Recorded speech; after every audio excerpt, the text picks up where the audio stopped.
तो आपको बता दें कि देश भर से जो है प्रवासी मजदूरों के घर वापसी का सिलसिला लगातार जारी है। श्रमिक ट्रेनों के जरिए जो है मजदूर अपने अपने गांव पहुंच रहे हैं और इसी विषय पर बात करने के लिए हमारे साथ बिहार के मंत्री संजय झा जी हैं, वरिष्ठ मंत्री हैं नीतीश कुमार जी के कैबिनेट में। सर, सबसे पहला सवाल यही है मेरा, एक बहुत सिंपल सा सवाल है, यदि बिहार के मजदूरों को बिहार लाना है तो सबसे पहली ट्रेन दिल्ली से या मुंबई से चलनी चाहिए थी?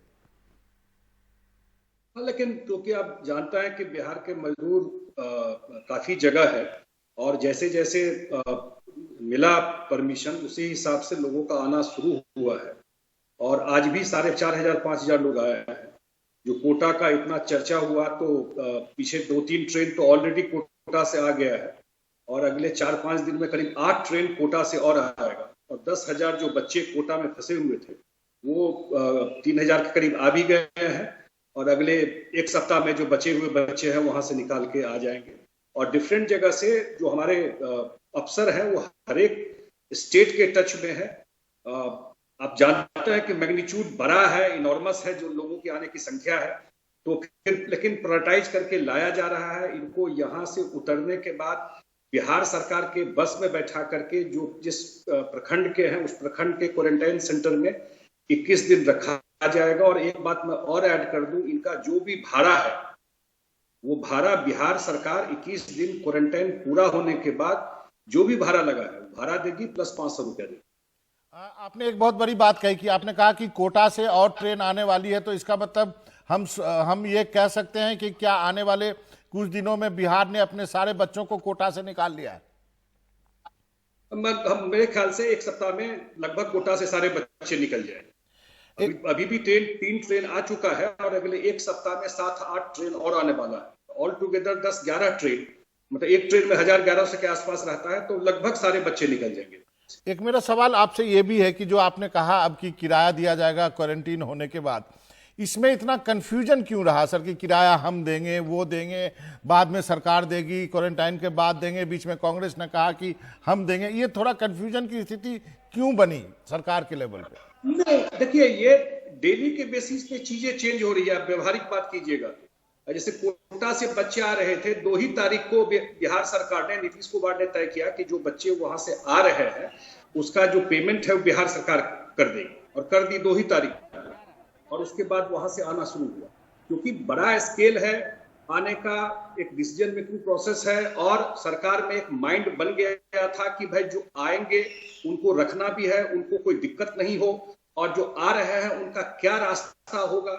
डिफरेंट गाइडलाइन भी आता है, आप जानते हैं, लेकिन नीतीश कुमार जी ने तय कर दिया कि जो भी मजदूर आ रहे हैं उनको भाड़ा बिहार सरकार देगी। और कल उन्होंने बता भी दिया कि हम लोग भाड़ा दे रहे हैं और भी कुछ मदद कर रहे हैं, लेकिन 21 दिन उनको क्वारंटाइन सेंटर में सबको रखा जाएगा और वहां पर भी सारा अरेंजमेंट कर दिया गया, उनके रहने का, उनके खाने का, उनके मेडिकल फैसिलिटी का, वहां पर उनके सिक्योरिटी का सारा। और उसमें अगर कुछ लोग सिम्टोमेटिक मिलते हैं तो उनका फर्दर टेस्ट होगा और अगर पॉजिटिव होते हैं तो उनको आइसोलेट करके रखा जाएगा। एक सवाल लगभग आपको मैं जी एक सवाल है सर कि जो राज्य की आर्थिक स्थिति है उसको लेकर आप देख रहे हैं कि पूरे देश भर में क्या है, मतलब जो है आबकारी जो है एक्साइज से कमाने में सारे स्टेट जुड़ गए हैं और बिहार में प्रोहिबिशन है, शराबबंदी है, तो इसको लेकर के स्टेट कितना स्ट्रगल कर रहा है इकोनॉमिक फ्रंट पे? नहीं, अभी तो आप जानते हैं कि हम लोगों ने स्टेट में ही लगभग 1-1.5 करोड़ लोगों को एक अकाउंट में पैसा दिया है। या मैं पीछे भी बता रहा था लोगों को कि जो स्कॉलरशिप का पैसा है, जो साइकिल ड्रेस का पैसा है, रूरल एरिया में पिछले महीनों में 3,000 करोड़ रुपया दिया गया। लगभग 6,000 करोड़ रुपया बिहार के ग्रामीण इकोनॉमी में पिछले 1 महीना में गया। और जो बिहार के बाहर भी मजदूर रहते हैं उसमें करीब 20 लाख लोगों को हम लोगों ने पैसा दिया है। तो वो तो सपोर्ट सिस्टम कर ही रहे हैं, लेकिन ऑब्वियसली आर्थिक स्थिति का तो एक समस्या है और प्रॉब्लम इतना बड़ा है, लेकिन अभी फिलहाल इमीडिएट कुछ ऐसा दिखाई नहीं पड़ता। एक सवाल और भी उठता है कि यदि बिहार सरकार कितना इक्विप्ड है, कितना तैयार है, यदि आप इतने सारे लोग यदि आ रहे हैं और पॉजिटिव हुए, टेस्टिंग यदि होगी तो केसेस निकलेंगे, फिर उससे कैसे निपटेंगे? कितने हॉस्पिटल इक्विप्ड हैं आपके? नहीं, ये आप बिल्कुल सही बोल रहे हैं। ये एक बहुत बड़ा कंसर्न है। दो पार्ट है कि इतने लोग आएंगे तो उनको कुछ जॉब भी मिले। और बाबा, जो मैं डिपार्टमेंट देखता हूँ जल संसाधन, उसमें करीब 90,000 लोगों को जॉब अपॉर्चुनिटी क्रिएट करके वो काम में लग गए हैं, जो अभी चल रहा है। और जो हॉस्पिटल, जो इतने लोग आ रहे हैं, क्योंकि पीछे हमने देखा है कि बाहर से जो लोग आए वो करीब 40-50 लोग जो इधर उधर से घुस गए थे वो पॉजिटिव निकले। वो एक चैलेंज हमारे लिए है और उसके लिए हम केंद्र के कांटेक्ट में है। वो हमें नीचे का स्तर पर और स्ट्रेंथन करने की जरूरत पड़ेगी। जितनी बड़ी संख्या में लोग आ रहे हैं, हम लोग के लिए भी एक चैलेंज है, स्टेट के लिए चैलेंज है, इसमें कोई दो मत नहीं है। लेकिन हम लोग फुल्ली गेयर अप है। थोड़ा टाइम मिल गया और अभी भी 2-2.5 लाख के लोगों का क्वारंटाइन सेंटर में, ब्लॉक में रहने का सारा अरेंजमेंट हो गया है।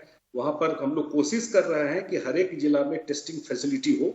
उस दिशा में अगर जो पहले एक रैपिड टेस्टिंग की बात थी, जो बाद में जो चाइना से आया और आईसीएमआर ने उसको रिजेक्ट कर दिया, और बिहार में भी जो हुआ तो वो करेक्ट नहीं दे रहा था, तो अगर कुछ ऐसा आ पाता है तो शायद ज्यादा बेनिफिशियल होगा।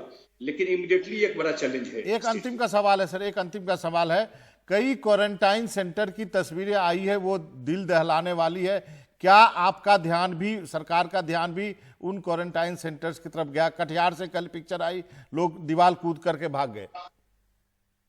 नहीं, कल कटिहार से जो मालदा के 20 लोग थे कलकत्ता से, वो शुरू से ही जिद किए हुए थे कि हमको छोड़ दीजिए। अब जो पॉलिसी है उसमें क्वारंटाइन सेंटर में रख दिया, तो थोड़ा आंधी तूफान आया कटिहार में तो वो मौका देख करके अपना भाग गए वहां से। लेकिन लाजली एक नीतीश कुमार जी ने, आपको ध्यान होगा कि कोसी के टाइम से कम डिजास्टर के टाइम में एक सेट प्रोटोकॉल रखा है। पूरी समस्या के बहुत बड़े स्केल पर कैंप बनाया जा रहा है। कुछ जगह समस्या हो सकती है, लोगों को यह भी लगता है कि घर के पास पहुंच गए हैं और 20 दिन रहना पड़ेगा। ये थोड़ा मनोवैज्ञानिक भी है, लेकिन जो भी रिपोर्ट आ रहा है उसको हम लोग जरूर सुधार करने का कोशिश करेगा सर। जी संजय जी, आपने वक्त निकाला, आज इतना ही समय है, किसी दिन और थोड़ा और वक्त निकालिए तो और तफसील से बातचीत करेगी। आपका बहुत बहुत शुक्रिया एनडीटीवी इंडिया से बातचीत करने के लिए।